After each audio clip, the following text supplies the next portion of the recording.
Hey, hey. Pappy crappy. Alright, folks.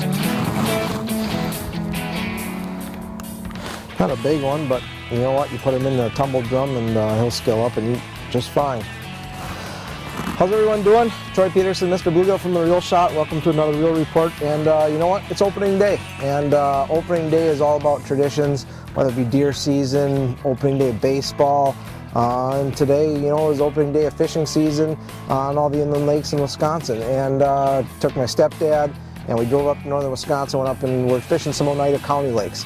And you know, we hit it just right. You know, typically, you know, opening day, you might be fishing walleyes, water temperature is about that 45. Some years ice maybe just went out. This year, you know, it's like June. Water temperature is in the low 60s. The bluegills are on the beds, the crappies are up in the canes, they're getting ready to spawn. Perch, you know, we've caught a little bit of everything today.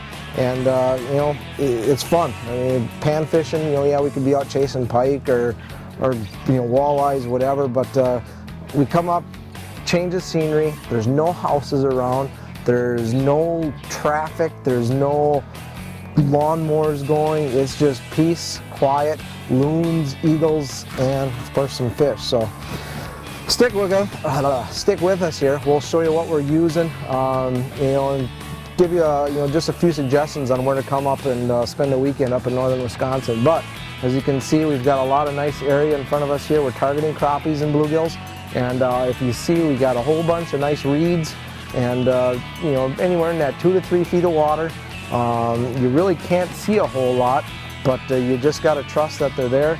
Put the bobbers in the right spot. Hopefully you don't get snagged and catch a few fish. You know, when I'm targeting crappies, couple of key things that's really important, and my stepdad can contest because I've whooped them quite a few times. One thing is line. You know, anything that 3-4 pound test line, I'm using the 4 pound test Suffix. We've got the St. Croix panfish series. My favorite is this 7-foot light. It's an extra fast tip. And then, you know, these little fill spring floats. And underneath that, we've got custom jigs and spins, either a ratzel or a shrimple. I've been taking the tail off and then hooking my minnow on the hook. Now, when you hook your minnow, there's so many different ways that you can hook your minnow. But what I found that works the best, it doesn't kill the minnow, is going right through the eyeballs. And as you can see, it didn't really do anything. Because they've got that socket, you know, that's in between their eyeballs there. They've got a socket that's basically just wide open space, kind of like my kids. So, you know, just a little tip, little trick. Like I say, there's many different ways to do it. That's just how I do it. Works for me. You can hook them through the tail, through the lips, through the top of the dorsal fin, however you like. But that, and like I say, we're fishing about 2-3 feet of water here, so we're just going to drop our float in about 1.5 feet and put her in some pockets in the canes.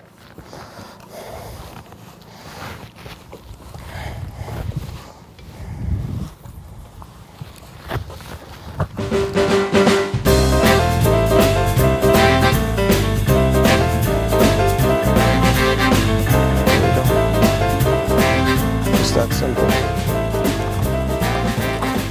That's a little bit better one.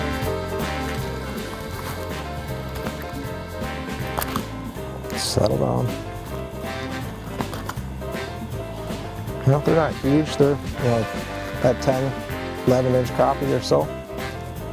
Just the perfect size. You don't get too big, so they don't get too mushy. And like I say, once we put them in the tumble drum, scale them up, we'll show you what we do when we cook them too. He's gonna go in the box. There's a good one. Look at this one. Mr. Bluegill with a nice, probably close to 10-incher here. You know, northern Wisconsin bluegills, you can get them back home, but not like you can up here. Not a minnow yet, too. Man, I'm breaking every law that I ever said that bluegills really don't eat minnows, and today I've got 2 in the last 5 minutes. Pretty fish. All right, let's get some more.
This is probably one of my absolute favorite ways to fish bluegills and crappies, is my fly rod. I don't think it really gets much better. You got that anticipation, just like you would for, you know, fishing topwater bass or muskie. You never know when they're going to bite. Now, granted, this is, you know, just about a 7.5 inch bluegill, nothing big, but on a lightweight fly rod, they make for some great fun. And what we're doing, you know, there's many different ways to fish this too. You don't even need a fly rod. You can get the casting bubbles. You fill them up with water, tie a lead behind it, cast that out, use that for a fly. You know, you put your fly behind there, and I'm not using anything special, just the little float spiders. You can see that the legs are pretty well beat, you know, ripped off. Just something to, you know, little poppers or these little spiders, the whites, the blacks, really doesn't make a difference. Even back home on the Winnebago system, you know, with the lake flies, we've been catching a lot of nice fish just behind the slip floats, or those casting floats, and fishing the channels and the shorelines, catching all of our fish that way. Because right now everything's pretty much feeding on those lake flies. Let's see if we can't get a crappie. There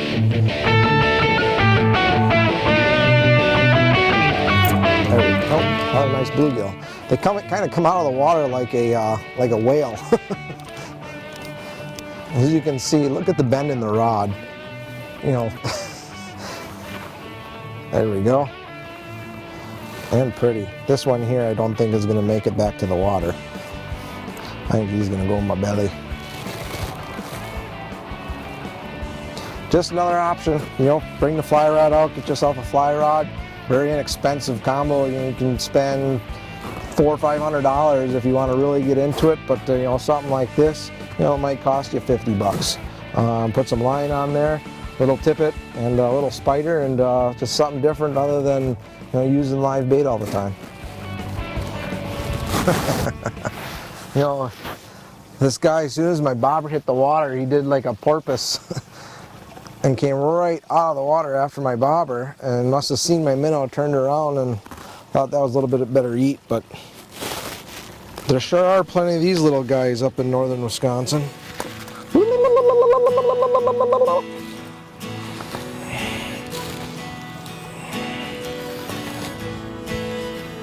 To me, these things are seagull food, but you know what? They're still fun to catch. I'll let them go.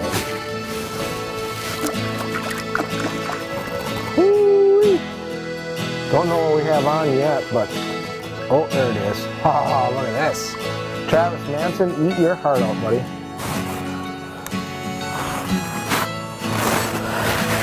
Let's see if we can get her in the boat. Good way to end the evening. There we go. Well, that would be a nice northern Wisconsin bucket mouth.